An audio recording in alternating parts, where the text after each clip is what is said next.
नमस्कार साथियों, अगर आपका भी सपना है कि एसएससी सीजीएल 2024 में आपका भी सिलेक्शन हो, आप भी जीएसटी इंस्पेक्टर बने, आप भी इनकम टैक्स में जाएँ, आप भी एक्साइज में जाएँ, तो बहुत सारे लोगों का ये सपना होता है, लेकिन सपना सिर्फ़ सोचने या फिर मन में बैठा लेने से पूरा नहीं होता। उसके लिए आपको काम भी करना होगा, आपको मेहनत करना होगा, आपको उस लेवल का कॉम्पिटिशन से फाइट करना होगा, क्योंकि एसएससी सीजीएल का फॉर्म 25 से 30 लाख लोग भरता है, जो एसएससी की तैयारी कर रहा है।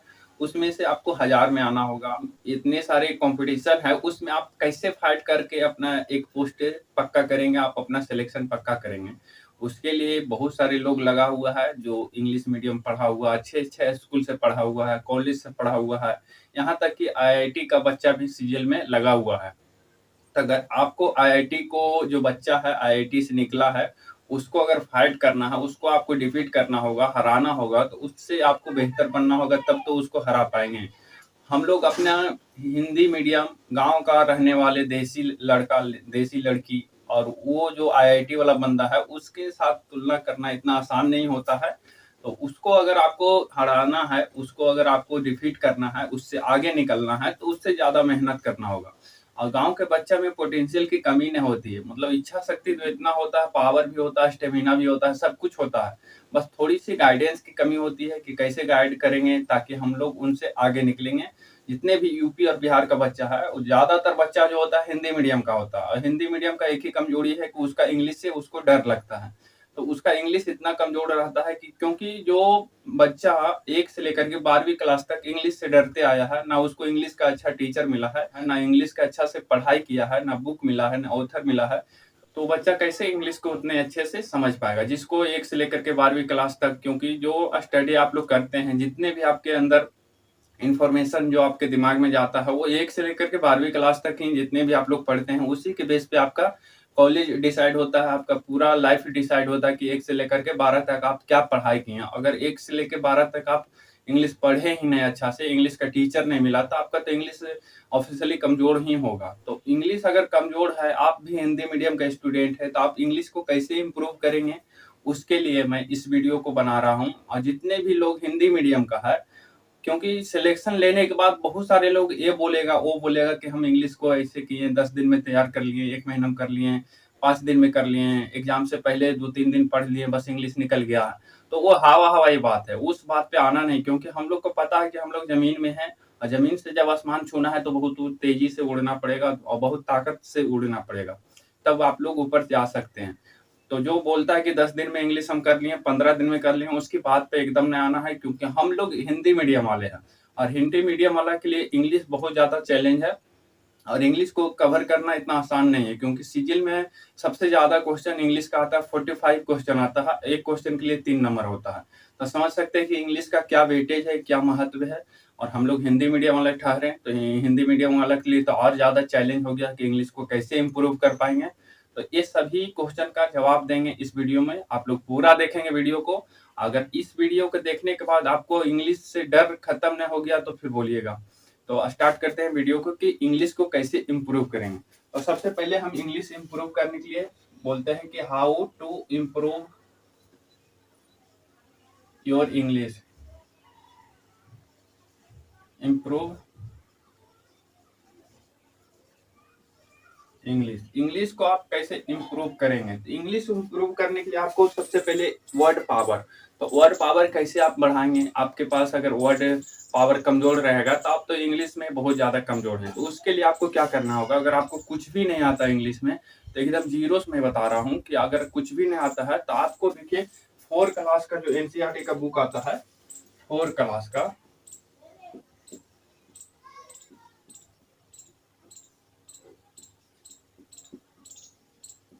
4 क्लास का एनसीईआरटी का बुक आता है, जो आप लोग सरकारी स्कूल में जो मिलता है, बच्चे को फ्री में भी मिलता है, या आपको 20, 25, 30 रुपया मिल जाएगा दुकान में। तो उस बुक को लेना है और उसको एक-एक लाइन करके पढ़ना है। मैं आपको दिखाता हूँ बुक कैसा है। मेरे पास 5 क्लास का बुक है, मैं दिखा रहा हूँ आपको। देखिए, ये देखिए बुक जो है, ये 5 क्लास का बुक है, मेरे पास यही बुक था। तो आप जिस क्लास में कंफर्टेबल हैं, मतलब जहाँ से आपको समझ में आता है, अगर 5 क्लास का वर्ड जो है आपको मुश्किल लगता है, तो 4 क्लास का ले सकते हैं। अगर 4 का भी मुश्किल लग रहा है आपको, तो 3 क्लास का ले सकते हैं। लेकिन 3 से ज़्यादा नीचे जाइएगा तो आपको उसमें सीखने को कुछ नहीं मिलेगा। उसमें बहुत छोटा-छोटा वर्ड होगा जो आपको एसएससी में काम नहीं देगा। तो आप कोशिश करिएगा 4 क्लास का लेने का, क्योंकि 4 क्लास में जो होता है थोड़ा-सा अच्छा बुक में अच्छा वर्ड रहेगा और उससे आपका हैबिट भी बढ़ेगा। और ज़्यादा बुक अगर आप नीचे से जाएँगे 3 या 2 से जाएँगे तो आपको ज़्यादा बुक पढ़ना पड़ेगा और फिर उसके बाद आपका जो ज़्यादा बुक हो जाएगा तो आपको बर्डन ज़्यादा हो जाएगा, बोझ ज़्यादा हो जाएगा, आप पूरा बुक को कर नहीं पाएँगे। तो 4 क्लास का बुक लीजिएगा, मेरे पास 5 है तो 5 करना है। तो देखिए हम बताते हैं इसमें कि कैसे इसको इम्प्रूव करेंगे। तो आपका देखिएगा इसमें कोई भी चैप्टर लीजिएगा, एक चैप्टर लेने के बाद जैसे इसमें पहला चैप्टर है नोबडीज फ्रेंड। ये जो पहला चैप्टर है इस बुक का 5 क्लास का एनसीईआरटी का बुक है। इसमें एक वर्ड पढ़ना है। जैसे यहाँ लिखा हुआ है कि she had some sweets that she wouldn't share. इसका मतलब हुआ कि उसके पास कुछ मिठाई थी और वो अपना मिठाई किसी को शेयर नहीं कर सकता है या करना नहीं चाह रहा था। तो क्यों इसका जो आपको अगर कोई भी वर्ड है इसमें आपको कोई भी वर्ड का हिंदी अगर आपको नहीं समझ में आया है, जैसे कि मैं मानता हूँ कि आपको सी का हिंदी नहीं समझ में आया कि सी को हिंदी में क्या बोलते हैं, तो सी ऐसे लिख देना है और इसको हिंदी में कोशिश करिएगा लिखने का। तो सी मतलब होता है वह, तो इसको बार बार लिखिएगा सी से। हिंदी एक बार लिखिएगा, बोलिएगा इसको सी सी सी मतलब वह, सी मतलब वह, सी मतलब वह, सी मतलब वह। ऐसे कर करके बोलते जाना, एक एक वर्ड करना होगा। अगर आप कोशिश कर रहे हैं कि बुक पढ़ रहे हैं तो बुक को एक पेंसिल ले लीजिए और बुक के ऊपर जो वर्ड का हिंदी आपको नहीं पता है उसको एक एक वर्ड करके लिखेंगे। इस तरह से करना होगा, हर एक चैप्टर को करना होगा। एक दिन में कम से कम एक चैप्टर को 2-3 बार करिए। इस तरह से करिएगा, पहला चैप्टर हो जाएगा। उसके बाद दूसरा चैप्टर करते हैं। तो देखिए दूसरा चैप्टर इसमें लिखा हुआ है the smell of A bread and the sound of money. तो देखिए यहाँ पर देखिए एक सेकेंड चैप्टर है 5 क्लास का बुक का, इसको भी रीड करना है। एक एक लाइन करके रीड करिएगा और उसमें एक एक जो वर्ड होगा जिसका आपका हिंदी नहीं पता होगा उस हिंदी को पेंसिल से लेकर के बुक में ही ऊपर में जहां पर जो वर्ड का हिंदी नहीं पता उसको ऊपर में लिख देना है कि इसका मतलब ए हो रहा है। जैसे इसमें 5 क्लास का जो सेकेंड चैप्टर इसको हम पढ़ते हैं। There was once a stingy bakers but he baked delicious bread. मतलब एक इसका जो हिंदी हो रहा है कि एक बेकर बनाने वाला, जो बेक बनाता है उसको बोलते हैं बेकर। बेकर बनाने वाला उसके पास बहुत डिलीशियस मतलब स्वादिष्ट ब्रेड था और उसको बनाता था वो एक दिन। उसके बाद हो गया there was a poor man, वहां एक गरीब आदमी था। He wished to enjoy sweet smelling bread but he did not have any money. मतलब वो क्या करता था, वो चाहता था कि उसका जो स्मेल होता है ब्रेड का उसको स्मेल को एंजॉय करे, लेकिन उसके पास पैसा नहीं था, वो सिर्फ स्मेल को ही एंजॉय कर सकता था। So he would stand outside the bakery every day. मतलब वो दुकान के बाहर में हमेशा खड़ा होकर के, डेली खड़ा होकर के उसको स्मेल लेता था। Enjoying the nice smell of baking bread. मतलब जो उसका जो खूबसूरत स्मेल होता था एकदम खुशबूदार, उसको एंजॉय करता था वो। एंजॉय मतलब आनंदित होता था उससे। फिर उसके बाद the baker was very angry with the poor man. वो आदमी को देख करके, जो दुकानदार था बेकर था, उसको देख करके उसको गुस्सा आता था बहुत ज्यादा। उसके बाद he felt at anyone who smelled his delicious product should pay for the smell। मतलब उसको लग रहा था दुकानदार को कि जो भी उसका मिठाई का जो स्मेल लेता है उसके लिए भी उसको पैसा चुकाएगा, पैसा देगा, स्मेल का भी पैसा चाहिए था उसको, दुकानदार को। So he took the poor man to court. मतलब वो क्या कर रहा है कि वो जो गरीब आदमी था उसको कोट लेकर के चला गया, क्योंकि वो उसका स्मेल, जो मिठाई का स्मेल था, वो स्मेल डेली आकर के वहां पे स्मेलिंग लेता था। The judge heard the baker's complaint patiently. Then he asked the poor man, "Do you have any money?" जज जो था, जो बेकर था, दुकानदार था, उसका क्वेश्चन एकदम शांति से सुना। उसके बाद वो जो आदमी था उससे पूछा कि तुम्हारे पास कुछ पैसे हैं। उसके बाद बोला the poor man search his pocket and produce 2 small coins. गरीब जो आदमी था वो अपने पैकेट में हाथ डाला और पैकेट से 2 कॉइन निकाला, छोटी सी कॉइन निकाला। This is all the money I have. वो बोला कि यही मेरे पास इतने ही पैसा है। द जज took the money from the poor man. जो जज थे वो गरीब आदमी से जो पैसा निकाला था उससे पैसा ले लिया। उसके बाद द बेकर वाज डिलाइट ही। मतलब बेकर क्या हो गया, खुश हो गया। He smiled and energy held out the hand and take the money from the जज। वो हाथ आगे बढ़ाया जज के हाथ से पैसा लेने के लिए। बट जज did not give to the baker, मतलब जज जो थे पैसा बेकर को, दुकानदार को नहीं दिया। उसके बाद ही ओनली जिंगल्ड द कॉइन टुगेदर, मतलब वो जज जो थे वो सिर्फ जिंगल मतलब होता है झनकाना, वो पैसे को हाथ में झनकाया। ही झनकाया, उसके बाद ही then return them to the poor man, फिर उसको झनकाने के बाद वो पैसा को उस गरीब आदमी को दे दिया। Saying punishment should fit the crime, वो बोला कि इस क्राइम के लिए यही पनिशमेंट सही है। The price for the smell of the bread should be the sound of the money, बोला कि जो ब्रेड का स्मेल का जो प्राइस है वो सिर्फ सिक्के की खनकाहट ही हो सकती है, क्योंकि ब्रेड ने खाया उसको सिर्फ स्माइल किया तो आप भी इसके सिक्के का आवाज सुन लिए, दोनों का फिट हो गया, प्राइस फिक्स है। तो इस तरह से हर एक चैप्टर में आपको जो भी वर्ड, अगर आपका हिंदी नहीं पता चल रहा है कि इसका हिंदी क्या है, तो उसको एक एक शब्द लिखेंगे। जैसे कि मैं पहला शब्द लिखता हूँ अष्टिंगी, तो अष्टिंगी का मतलब क्या होता है, तो उसको अगर हमको नहीं पता है, अष्टिंगी का मतलब नहीं पता है, तो ऐसे करेंगे। उसके बाद आप सभी के पास मोबाइल है, मोबाइल रहेगा उसमें, तो मोबाइल में आप गूगल में जा करके या फिर इंग्लिश टू हिंदी एक डिक्शनरी होता है, उस डिक्शनरी को डाउनलोड कर लेना है। उसमें जो भी वर्ड नहीं पता रहेगा उसको टाइप करना है। उसके बाद हिंदी जो उसका आएगा मोबाइल में निकल करके, उस हिंदी को बुक के ऊपर लिख देना है। जहां पर जैसे यहाँ लिखा रहेगा तो यहाँ पर लिख देना उसका हिंदी। यहाँ पर हिंदी लिखने से क्या होगा कि आपको बार बार रिवीजन करेंगे, बार बार रीड करेंगे उस बुक को, तो आपको हिंदी आपका दिमाग में आता रहेगा। तो हिंदी मीडियम के लिए ये बहुत ज्यादा इंपॉर्टेंट है। तो अगर आप इस तरह से 5, 6, 7, 8, 9, 10 तक अगर बुक कर लेते हैं पूरा, तो आपको मैं आशा देता हूँ, पूरा भरोसा है कि आप जो इंग्लिश मीडियम वाला है उससे कहीं बेहतर आपका इंग्लिश हो जाएगा और आप एसएससी के लिए इंग्लिश तैयार हो जाएगा आपका। जब इतना आप कर लेंगे उसके बाद एसएससी के लिए आपका इंग्लिश ज्यादातर मतलब ठीक हो जाएगा, कुछ ही रहेगा जो आपका इंग्लिश में और थोड़ा सा पढ़ाई करना होगा। तो जब आप इतना कर लेंगे उसके बाद इंग्लिश में आपका क्या रह जाएगा, तो उसके बाद आपको एक बुक ले लेना है नीतू सिंह का, उसमें ग्रामर रूल रहता है। ग्रामर आधा तक ग्रामर आपका कंप्लीट हो जाएगा इस रीडिंग से, क्योंकि जितने भी कॉम्प्रिहेंशन पार्ट है, जो जिसको बोलता है समझदारी, आपको कॉम्प्रिहेंशन बहुत ज्यादा इंपॉर्टेंट है इंग्लिश में, सीजीएल का इंग्लिश में, क्योंकि उसमें ज्यादा कॉम्प्रिहेंशन पीक्यू आरएस जो होता है वो बहुत ज्यादा अभी पूछ रहा, जो जब से सिलेबस चेंज हुआ है तब से। इस बार भी देखा गया पीटी में कि कॉम्प्रिहेंशन और पीक्यू आरएस ज्यादा आ रहा है, और सीजीएल मेंस में तो ज्यादा नंबर आएगा ही, क्योंकि उसमें इंग्लिश का क्वेश्चन भी ज्यादा है, नंबर भी ज्यादा है, तो उसमें लेवल भी हार्ड रहेगा और क्वेश्चन तो ज्यादा है ही है। तो आपका कॉम्प्रिहेंशन तो रीडिंग करने से ही आएगा, लेकिन ग्रामर रूल के लिए एक कोई भी बुक ले सकते हैं या फिर इंग्लिश का किसी का कोर्स ले सकते हैं। मैं सजेस्ट करूंगा कि नीतू सिंह का वॉल्यूम 1 है, उसको अगर एक एक पेज कर लेंगे, उसके बाद आपको अगर अजय कुमार सिंह का जो प्रैक्टिस का बुक आता है या एसएससी का जो किरण का बुक आता है उसका प्रीवियस ईयर खाली कर लेंगे, बस इतना करने से आपका कंप्लीट हो जाएगा।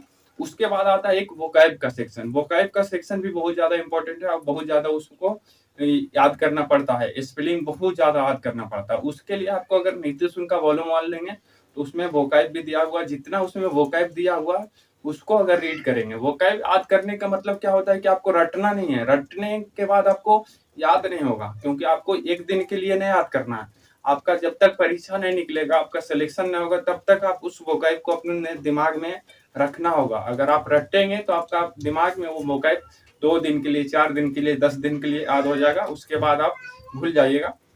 लेकिन आपको भूलना नहीं है, जब तक आपका एग्जाम सिलेक्ट नहीं होता, आपका एग्जाम क्लियर नहीं होता है, तब तक आपको उस स्पेलिंग को याद रखना है। तो उतने लंबे टाइम के लिए याद रखना कोई आसान बात नहीं है। तो उसके लिए आपको क्या करना होगा, जैसे कि आप पहला सेक्शन अगर लेंगे नीतू सिंह का वॉल्यूम 1, मैं दिखाता हूँ बुक अगर मेरे पास है तो। देखिए ये जो बुक है नीतू सिंह का जो इंग्लिश ग्रामर का बुक है, इसका नाम ही है नीतू सिंह का वॉल्यूम 1। इस बुक में देखिए पहला जो चैप्टर है, अगर देखेंगे आपको सही से दिख रहा होगा तो मैं बताने की कोशिश करूंगा। पहला चैप्टर वर्ब है, दूसरा टेंस, तीसरा passive voice, narration, question tag, subject है, वर्ब एग्रीमेंट, उसके बाद है कंडीशनल सेंटेंस, उसके बाद verb advance, verb as a noun और जेंडर है, उसके बाद इन्फिनेटिव है, पार्टिसिपल है, इन्वर्जन है, मूड है, नाउन है, pronoun, adjective, conjunction, articles, preposition, adverb, parallelism, उसके बाद सुपरफ्लुशियस, उसके बाद है फ्रेजल वर्ब, उसके बाद सेंटेंस इंप्रूवमेंट, उसके बाद वन वर्ड सब्स्टिट्यूशन, उसके बाद vocabulary, syno, anto, one word substitution, practice और दोनों मीनिंग दोनों है, उसके बाद इडियम, उसके बाद स्पेलिंग। तो इतने सारे हैं। तो आपको अगर इम्प्रूव करना है आपके वोकैब सेक्शन, तो यहाँ से देखिए चैप्टर नंबर जो 26 है, 26 में वोकैब दिया हुआ, तो 26 से लेकर के 27 में है सैनो, 28 में है एंटो। तो इतने सारे जो वोकैब है इसको निकालना है। मैं निकाल के दिखाता हूँ, मैं इसको मिटा रहा हूँ, उसके बाद दिखाते हैं कि कैसे आपको लिखना है, कैसे आप इस बुक से स्पेलिंग याद कर सकते हैं। तो यहाँ पर देखिए पहला जो क्वेश्चन है इसमें हम दिखा रहे हैं, पहला एबिस्मल जो है, एबिस्मल का अगर हिंदी हमको नहीं पता है तो ऐसे क्या करना है कि ऐसे लिखना है या बोलना है, बहुत बुरा, इसका मतलब होता है बहुत बुरा। तो अगर आपको लिख करके याद करेंगे तो ज्यादा जल्दी याद होगा और ज्यादा टाइम के लिए याद होगा। अगर आप नहीं लिख सकते हैं तो सिर्फ अगर आपको क्या करना होगा, ऐसे पढ़ना होगा, बोल बोल करके स्पेलिंग, जो स्पेलिंग आपको थोड़ा सा बोलने में दिक्कत होगा उसको बोलिएगा और बाकी हिंदी बोलिएगा। जैसे एबिस्मल मतलब बहुत बुरा होता है, नॉट मेजरेबल, वेरी बैड, मतलब जिसको माफ नहीं किया जा सकता है उसको बोलते हैं। उसके बाद है एक्सीड मतलब मान जाना, तो इसको बार बार ऐसे कर करके 1 से लेकर के अगर 20 तक पढ़े हैं या 50 स्पेलिंग डेली पढ़े हैं तो 50 को पढ़िएगा। अब जितने का टारगेट बनाएंगे कि एक दिन में हमको 50 को पढ़ना है, तो अगर 1 से लेकर के पहला दिन 50 तक पढ़े हैं तो दूसरा दिन 51 से लेकर के 100 तक पढ़ेंगे। लेकिन पहले इसको पढ़ने से पहले 1 से 50 तक पढ़ लेंगे एकदम स्पीड में, उसके बाद 51 से लेकर के 100 तक पढ़ेंगे। उसके बाद तीसरा दिन होगा 101 से लेकर के 150 तक पढ़ेंगे, लेकिन 1 से लेकर के 100 तक फिर से पढ़ेंगे। तो उसको ऐसे करने से क्या होगा, आपका याद नहीं करना है, सिर्फ पढ़ना है आपको। ऐसे करते करते अगर आपका 3-4 महीना ऐसे कर लेंगे रीडिंग, तो आपका जितनी भी सेक्शन है वोकैब का वो सब आपका माइंड में आ जाएगा। और आपका एग्जाम्पल जो होता है एग्जाम में होता है, और आपका एग्जाम में आपको वोकैब लिखने का नहीं है, सिर्फ वहां पर ऑप्शन रहेगा, कंप्यूटर में दिखेगा। अगर आप ऐसे कर लेंगे तो आपका दिमाग में हमेशा जो रहता है मेमोरी सेव रहता है। अगर कुछ भी भूल लेंगे तो कुछ ना कुछ परसेंटेज उसका सेव रहेगा, आप देख करके टिक लगा सकते हैं। तो ये सारे स्ट्रेटेजी से आप इंग्लिश अपना इम्प्रूव कर सकते हैं। ये सारे वीडियो में आप यूट्यूब पर पूरा खोज लीजिए, लेकिन ऐसे कोई बताने वाला नहीं है। जिसका सिलेक्शन हो जाता है वो हवा में बोल देता है कि हम ये किए थे, हम वो किए थे, हम 50 घंटा पढ़ रहे थे, हम ये कर रहे थे, हम 2 दिन में इंग्लिश तैयार कर लिए। तो वो सब हवाई बातें हैं। अगर आपको जेन्युइन बात सीखनी है वो कोई गांव का ही बंदा बता सकता है जो आपके सिचुएशन को समझ सकता है। और जो दिल्ली में रह रहा है, दिल्ली में IIT का लड़का है, वो आपके सिचुएशन, आपके कंडीशन को क्या समझेगा कि एक गांव का लड़का कैसे करके पढ़ाई कर रहा है, कौन सा स्थिति परिस्थिति से जूझ करके बूझ करके वो आगे बढ़ रहा, पढ़ने की कोशिश कर रहा, कुछ बनने की कोशिश कर रहा। तो वो आपकी सिचुएशन, आपकी कंडीशन को एक गांव का लड़का ही समझ सकता है जो वहां से निकला है, आगे बढ़ा है। अगर आपको लगता है कि हम गलत बोले हैं या हाँ, तो हम भी गांव से ही देख सकते हैं बोर्ड के पीछे बैकग्राउंड कैसा है। तो इस तरह से मैं बता सकता हूं कि आपका क्या सिचुएशन होगा, आप किस तरह से प्रॉब्लम का फेस कर रहे होंगे। तो सभी चीजों को मैं गहरी से इसका एनालिसिस करके मैं बताया हूं, वीडियो को बनाया हूं इस वीडियो को, क्योंकि मैं बता सकता हूं, क्योंकि मेरा जो सीजीएल 2022 है उसमें 312 नंबर आया है आउट ऑफ 390। 390 में से 312 नंबर लाना कोई भी इतना इजी टास्क नहीं है। लेकिन आप लोग बोलिएगा कि सिलेक्शन क्यों नहीं हुआ, क्योंकि मेरे पास लैपटॉप नहीं था और मेंस में मैथ जो होता है, मैथ थोड़ा सा तो रहता है, जिसका मैथ स्ट्रांग नहीं है उसको मैथ का डर रहता है। लेकिन मेरा तो मैथ का डर नहीं था, लेकिन मैथ पे ज्यादा प्रैक्टिस करने के कारण मैं टाइपिंग प्रैक्टिस नहीं कर पाया और टाइपिंग में फेल हो गया। तो इस कारण से मेरा सीजीएल 22 में सिलेक्शन नहीं हो पाया। और सीजीएल 23 का तो फॉर्म भरवे किए हैं, तो आप समझ सकते हैं कि 312 नंबर लाना इतना आसान नहीं है। तो मैं उस लायक हूँ तब आपको बता रहा हूँ, अगर लायक नहीं होता तो मैं नहीं बताता। तो यहीं तक रखते हैं वीडियो को, फिर अगले वीडियो में मिलेंगे, तब तक के लिए जय हिंद, जय भारत।